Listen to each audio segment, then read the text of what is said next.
आणि बातमी आहे पुण्यामधली पावसाच्या संदर्भातली, कारण पुण्यामध्ये रात्रभर मुसळधार पाऊस कोसळतोय आणि त्याच वेळेला खडकवासला धरणामधून 40,000 क्युसेक्सनं पाण्याचा विसर्ग सुरू आहे आणि त्यामुळे पुण्यामध्ये भयानक अशी परिस्थिती उद्भवलेली दिसतेय।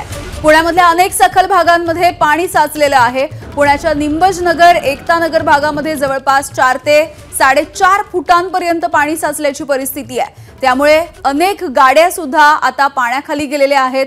शेकडो लोक इमारतींमध्ये अडकून पडलेले आहेत। पुण्यामध्ये बचाव कार्यामध्ये रस्त्यांवरती बोटी चालवायची गरज आता आलेली आहे आणि ही वेळ पडली आहे। गरज असेल तरच घराबाहेर पडा असं आवाहन आता प्रशासन करतंय।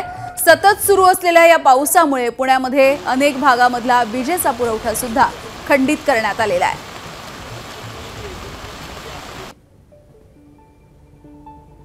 तर पुण्यामधली ही दृश्य आपण बघतोय। सिंहगड रोड, डेक्कनचा परिसर, निंबजनगर या सगळ्या भागामध्ये पाणी शिरलेलं बघायला मिळतंय।